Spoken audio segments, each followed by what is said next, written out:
shekara kaza da ta wuce ba wani Facebook ba mu san shi ba, shekaru kaza da suka wuce babu wani WhatsApp ba mu san shi ba, shekaru kaza da suka wuce ba wani Instagram ba mu san shi ba, ba wani YouTube ba mu san shi ba, ba wani Twitter ba mu san shi ba. Yanzu ku gashi an bubbunko mana abubuwa ana ganin ga sunan subhanallah ya ci gaba ne, amma kuma suna da cin lokaci ga wanda bai yi amfani da su a hanyar da ta dace ba. Bilal azimu, in kai wasa shiga Twitter ɗinka, shiga YouTube ɗinka, shiga Facebook ɗinka, shiga WhatsApp ɗinka, wallahi idan ba ta hanyar alheri kake ba sai ya cinye maka fiye da rabin rayuwarka. Za ka zo a yi maka lissafi na rayuwarka gaba ɗaya ka ga wayarka ita ta cinye maka lissafinka. Kai ba zikiri kai ba, kai ba salatin annabi kai ba, kai ba karatun qur'ani ka bude ba, kai ba wani wa'azi kai shiyarin ba, kai ba wani abu na kwarai ka gani mai amfani ba. Kullun idanka yana kan ƙarya, kana kan shiyarin ɗin ƙarya, kana kallon tsiraici a wannan waya taka, kana yada tsiraici, kana kaza ta'adi gashi nan dai ba abin da ba a yi. Kuma kullun shekaru tafiya suke, kuma kullun sababbin abubuwa ake kawo. Daga wannan an bulbulo da wannan, daga wannan an bullo da wannan, daga wannan an bullo da wannan. Yau duk inda ka ga mutane hannunsu waya ne a hannunsu ko ina. Billahi azimu, abun tausayin shine wanda yake leka wannan abun ba ta hanyar kwarai ba. Ina tabbatar muku wallahi tallahi mai tsari wanda ya san rayuwarsa shine yake amfani da wayarsa a lokacin da yake bukatar amfani da ita. Amma malam bayan asubahi duba waya, bayan kaza duba waya.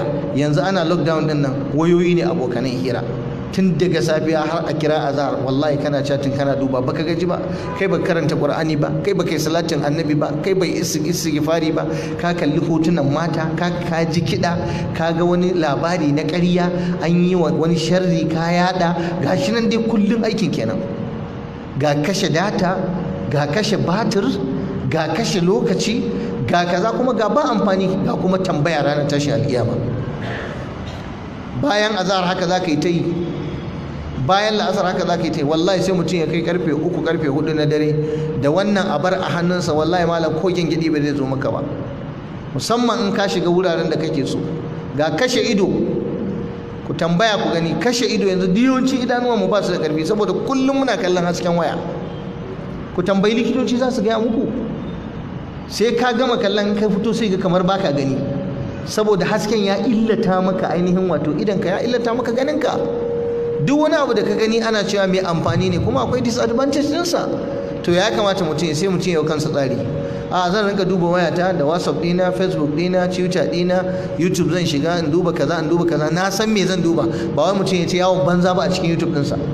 Kana kwashe-kwashe, an nuna maka tsiraici, an nuna maka 'yan wasan kwaikwayo, an nuna maka makiɗa, an nuna maka barayi, an nuna maka 'yan luwaɗi, an nuna maka 'yan lesbians, an nuna maka 'yan atheist, an nuna maka 'yan wane, gashi nan dai duk tarkace da shedanci na duniya, ba abin da baka gani.